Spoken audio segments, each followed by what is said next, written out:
जय हिंद दोस्तों, रक्षित खन्ना के इस चैनल में आपका स्वागत है। दोस्तों, आज के इस वीडियो में मैं आपको कुछ इंपॉर्टेंट इंफॉर्मेशन दूंगा और ये वीडियो आपके लिए बहुत उपयोगी है, महत्वपूर्ण है, इंपॉर्टेंट है। इसलिए इस वीडियो को आप शुरू से लेके आखिरी तक देखिएगा और इस वीडियो को आप अपने हर एक ग्रुप में शेयर कर दीजिएगा। सबसे पहली इंफॉर्मेशन है दोस्तों, सीडीए की तरफ से एक लेटर निकला है। कंट्रोलर ऑफ डिफेंस अकाउंट की तरफ से एक लेटर निकला है 4 सितंबर 2023 को। यानी दोस्तों, कुछ स्टेट में यहाँ पे सर्विस सेंटर खोले जाएंगे, जैसे तेलंगाना में, कर्नाटका में और आंध्र प्रदेश में। दोस्तों, इसमें कर्नाटका में बेंगलोर, तेलंगाना में हैदराबाद, फिर तेलंगाना में सिकंदराबाद और आंध्र प्रदेश में विजाग, इन जगहों पर स्पर्श के सर्विस सेंटर खुलेंगे। तो इससे जो भूतपूर्व सैनिक हैं या फिर जो जवान हैं वो यहाँ पर जा सकेंगे और जो उनको प्रॉब्लम है स्पर्श से रिलेटेड वो सॉल्व करवा सकेंगे। चलते हैं दोस्तों अगली इंफॉर्मेशन की तरफ। फिर दोस्तों, एक इंपॉर्टेंट लेटर है आप लोगों के लिए, काफी इंपॉर्टेंट है दोस्तों। ये लेटर निकला है रिकॉर्ड से और किससे लिखा गया है? ये लिखा गया है सभी जिला सैनिक बोर्ड को, जिला सैनिक वेलफेयर ऑफिस को। दोस्तों, इसमें बताया है स्पर्श पोर्टल में डेटा का सुधार करने के लिए पेंशनर्स खुद अपना काम करें। यानी स्पर्श पे जो भी कुछ करेक्शन करना है, प्रोफाइल में, रैंक में, फैमिली डिटेल में, सब कुछ पेंशनर खुद करें। अब पेंशनर को जिला सैनिक बोर्ड के थ्रू रिकॉर्ड ऑफिस से कांटेक्ट करने की जरूरत नहीं है। साफ लिखा है दोस्तों, इसमें आपको सूचित किया जाता है कि पीसीडीए के पास मौजूद पेंशनर की पेंशन प्रोफाइल में व्यक्तिगत डेटा का सुधार अब स्पर्श पोर्टल के माध्यम से स्वयं किया जा सकता है। यानी पीसीडीए के पास जो पेंशनर की पेंशन प्रोफाइल है उसका जो भी डाटा करेक्ट करना है, आपको प्रोफाइल करेक्ट करनी है, आपको कुछ रैंक करेक्ट करना है, ग्रुप करेक्ट करना है, कुछ भी आपको करेक्ट करना है, तो पेंशनर खुद स्पर्श की प्रोफाइल जाकर अपना डाटा करेक्ट कर सकता है। साफ लिखा है इसमें। पेंशनर को अब इस कार्य के लिए जिला सैनिक बोर्ड के माध्यम से इस कार्यालय को संपर्क करने की आवश्यकता नहीं है। जैसा आपको पता है कि कुछ पेंशनर्स हैं जो स्पर्श की प्रोफाइल को ठीक करने के लिए वो जिला सैनिक बोर्ड जाते हैं और वहां से वो कांटेक्ट करते हैं रिकॉर्ड ऑफिस को। तो दोस्तों, इसमें लिखा है ऐसा करने की जरूरत नहीं है। पेंशनर घर बैठे ही या फिर नजदीकी साइबर कैफे जाके, सर्विस सेंटर जाके स्पर्श की प्रोफाइल को ठीक कर सकता है या फिर अपना डाटा करेक्ट कर सकता है, उसके बेस पर डॉक्यूमेंट अपलोड कर सकता है पेंशनर खुद। लेकिन अब पेंशनर को जिला सैनिक बोर्ड के थ्रू रिकॉर्ड ऑफिस से कांटेक्ट करने की जरूरत नहीं है स्पर्श की प्रोफाइल ठीक करने के लिए। पेंशनर अपने व्यक्तिगत डेटा को अपडेट, जोड़, सुधार कर सकते हैं। जैसा आपको पता ही है, पेंशनर अब कुछ भी कर सकते हैं अपनी स्पर्श की प्रोफाइल के साथ। अगर उनको कुछ ठीक करना है जिसमें अपना mobile number, Aadhaar card, PAN card, email ID बदलने के लिए स्पर्श पोर्टल में लॉगिन करें और अपना यूजर आईडी और पासवर्ड डालें। जैसा आपको पता ही है, आपको यूजर नेम पासवर्ड मिला हुआ है स्पर्श का, आप खुद ही लॉगिन करने के बाद सारा काम आप खुद कर सकते हैं। फिर क्या लिखा है? लॉग इन टू स्पर्श पोर्टल। फिर दोस्तों, इसमें बता रखा है किस तरीके से आपको लॉग इन करना है स्पर्श पे, यूजर नेम, पासवर्ड डालना है, फिर माय प्रोफाइल में जाना है, मैनेज प्रोफाइल में जाना है, पर्सनल डिटेल में जाना है, फिर आपको अपडेट करना है Aadhaar card, PAN card, mobile number और ईमेल आईडी। अगर अपडेट नहीं है, पेंशनर को डेटा बदलने या सुधार करने के लिए निम्नलिखित डॉक्यूमेंट अपलोड करने की जरूरत है। जैसा कि मैं आपको पहले भी समझाता आया हूं, आप खुद ये काम कर सकते हैं। आपको अपना नेम करेक्ट करना है, आपको फैमिली डिटेल डालनी है, किसी डॉटर का नाम डालना है, बेटे का नाम डालना है, रैंक डालनी है, सब कुछ आप कर सकते हो। बस आपको डॉक्यूमेंट अपलोड करने होंगे। कौन से? आधार कार्ड की कॉपी, पैन कार्ड की कॉपी और एड्रेस बदलने के लिए बिजली का बिल या फिर जिस डॉक्यूमेंट में आपका सही एड्रेस होगा वो आपको अपलोड करना है। तो सारी चीजें आप स्पर्श पे कर सकते हैं खुद, आपको कहीं जाने की जरूरत नहीं है।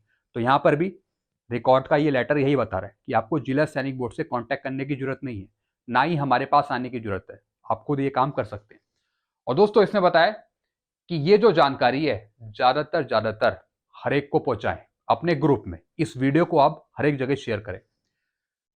चलते हैं अगली इंफॉर्मेशन की तरफ। फिर दोस्तों एक और इंपॉर्टेंट इंफॉर्मेशन है डिफेंस पेंशनर के लिए जो स्पर्श पे काम कर रहे हैं। दोस्तों एक ईमेल आई है और ये आई थी 11 अक्टूबर 2023 को। इसमें बताया गया है कि किस तरीके से आपको अपना आइडेंटिफिकेशन चेक करना है, लाइफ सर्टिफिकेट का आपको स्टेटस चेक करना है। दोस्तों इसमें सब कुछ बता रखा है। इसमें आप पेंशन स्लिप में भी देख सकते हैं कि आपकी ड्यू डेट कब है। अगर आपने अपना लाइफ सर्टिफिकेट सबमिट कर दिया यानी अगली ड्यू डेट कब है, एक तो पेंशन स्लिप के थ्रू, फिर आप स्पर्श पोर्टल पे विजिट भी कर सकते हैं और आपको क्लिक करना है नो योर आइडेंटिफिकेशन स्टेटस पे। आप स्पर्श की प्रोफाइल में जाकर भी अपना ड्यू डेट देख सकते हैं अगर आपने अपना लाइफ सर्टिफिकेट सबमिट कर दिया यानी अगले साल की ड्यू डेट कब है। फिर दोस्तों way to perform annual identification life certificate in Sparsh. अब किस तरीके से आपको स्पर्श पे अपना लाइफ सर्टिफिकेट सबमिट करना है पूरा दोस्तों यहां पे समझा रखा है। आप जीवन प्रमाण के थ्रू भी कर सकते हैं, फेस एप्लीकेशन के थ्रू भी कर सकते हैं। इसमें आपको सैंक्शनिंग अथॉरिटी सिलेक्ट करनी है, defence PCDA pension Prayagraj. Disbursing authority आपको सिलेक्ट करना है, स्पर्श पीसीडीए प्रयागराज। और दोस्तों जो एसबीआई के पेंशनर हैं वो एसबीआई ब्रांच में जाकर अपना लाइफ सर्टिफिकेट देंगे। जिनकी पेंशन बैंक से आ रही है वो बैंक में जाकर अपना लाइफ सर्टिफिकेट सबमिट करेंगे। कब? नवंबर में, जैसा कि आप एज यूजुअली करते हैं। तो ऊपर वाली गाइडलाइन थी स्पर्श पेंशनर के लिए और नीचे वाली गाइडलाइन है जो बैंक से पेंशन ले रहे हैं। तो एसबीआई पेंशनर बैंक जाकर अपना लाइफ सर्टिफिकेट सबमिट करेंगे। Pensioner can complete annual identification life certificate bye logging in this site. जो पेंशनर है वो अपना एनुअल आइडेंटिफिकेशन स्पर्श के पोर्टल पे जाकर भी सबमिट कर सकते हैं। आप मैनुअल लाइफ सर्टिफिकेट भी सबमिट कर सकते हैं जिसे हम बोलते हैं एमएलसी। आपको डाउनलोड करना होगा एमएलसी स्पर्श की साइट पे, फिर आपको भरना होगा, किसी गैजेटेड ऑफिसर से साइन कराना होगा, फिर दोबारा उसे अपलोड करना पड़ेगा स्पर्श पे। तो इस तरीके से भी आप कर सकते हैं। या फिर आप डीएलसी सबमिट कर सकते हैं आधार बेस से मशीन लगाकर या फिर नजदीकी साइबर कैफे जाकर। Pensioner can also visit nearest स्पर्श सर्विस सेंटर या फिर CSC for annual identification. Pensioner अपना लाइफ सर्टिफिकेट नजदीकी स्पर्श सर्विस सेंटर में जाकर भी दे सकते हैं या फिर कॉमन सर्विस सेंटर में भी दे सकते हैं। मतलब जो भी आपको इजी लगे मेथड उस तरीके से आप अपना लाइफ सर्टिफिकेट सबमिट कर सकते हैं। Centre available at defence account department और बैंक लिखिए। जो सेंटर अवेलेबल हैं स्पर्श के वो आपको इस वेबसाइट पे मिल जाएंगे, स्पर्श की साइट पे। कॉमन सर्विस सेंटर सीएससी आपको मिल जाएंगे इस साइट पे जाके। तो दोस्तों ये इंफॉर्मेशन थी आपके लाइफ सर्टिफिकेट को लेकर। चलते हैं अगली इंफॉर्मेशन की तरफ। फिर दोस्तों एक बहुत ही इंपॉर्टेंट इंफॉर्मेशन है।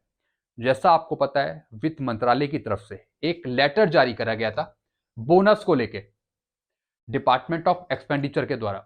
जो एडॉक बोनस है इस पे काफी पेंशनर्स सवाल कर रहे हैं, बल्कि जो जवान हैं वो भी सवाल कर रहे हैं, जो स्टेट पेंशनर्स हैं वो भी सवाल कर रहे हैं। मतलब हर एक टाइप के पेंशनर सवाल कर रहे हैं क्या ये बोनस हमें भी मिलेगा। सबसे बड़ा सवाल दोस्तों एक मैं आपको चीज समझाना चाहूंगा जो काफी इंपॉर्टेंट है। सबसे पहले तो पेंशनर ने सवाल किया क्या ये बोनस मुझे मिलेगा। सर आई रिटायर्ड ऑन 31 दिसंबर 2022 यानी ये रिटायर हुए 31 दिसंबर 2022 को। समवन इन्फॉर्म डेट यानी किसी ने इनको बताया कि ये एलिजिबल हैं बोनस लेने के लिए, यानी किसी ने बताया कि इनको बोनस मिलेगा। तो ये कंफ्यूज हो गए। ये अब मेरे से पूछना चाहते हैं कि आप कंफर्म करिए सर कि मुझे बोनस मिलेगा या नहीं मिलेगा, क्योंकि मैं अब पेंशनर बन चुका हूं। मैं रिटायर हो गया था 31 दिसंबर 2022 को। और अगर इस लेटर के अनुसार देखें तो इसमें एक पैरा लिखा हुआ है the benefit will be admissible subject to the following term and condition. यानी ये जो बेनिफिट है ये कुछ टर्म्स एंड कंडीशन पे काम करता है। दोस्तों मैंने इसकी हिंदी निकाल ली है, मैं आपको इसे हिंदी में समझाऊंगा सही से। और इसकी हिंदी है इधर। ऐसे कर्मचारी जो 31 मार्च 2023 को या फिर उससे पहले सेवा से बाहर हो गए, उन्होंने त्यागपत्र दे दिया हो, त्यागपत्र मतलब रिजाइन दे दिया हो, या सेवानिवृत्त हो गए हो, या फिर डिस्चार्ज हो गए हो, रिटायर हो गए हो 31/3/2023 को या फिर 31/3/2023 से पहले, या फिर उसे स्पेशल केस माना जाएगा।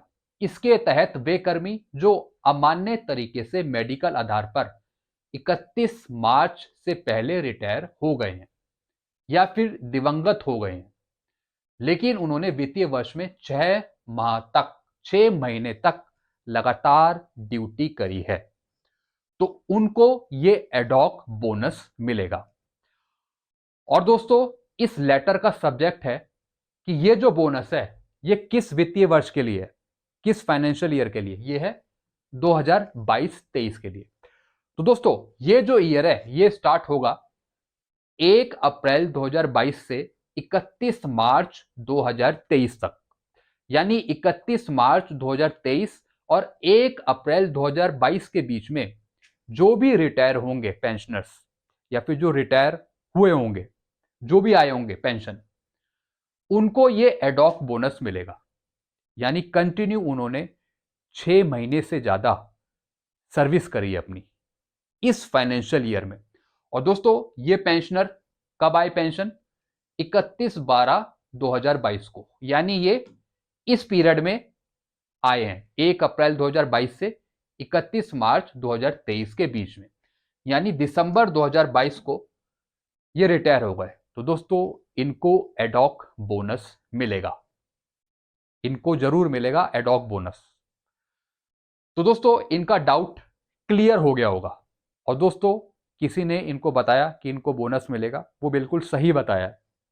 रूल के अकॉर्डिंग और इस लेटर के अकॉर्डिंग इनको ये एडॉक बोनस मिलेगा, क्योंकि ये 1 अप्रैल 2022 से और 31 मार्च 2023 के बीच में आए हैं, तो इसलिए he is entitled for this bonus. तो दोस्तों, ये कुछ इंफॉर्मेशन थी आपके लिए। आई होप सारी जानकारी आप समझ गए होंगे। ये वीडियो आपके लिए काफी इंपॉर्टेंट रहा होगा। इस वीडियो को आप हर एक जगह शेयर कर दीजिएगा। वीडियो आपको अच्छा लगता है, वीडियो को लाइक करें और इस चैनल को सब्सक्राइब कर सकते हैं। Thank you so much.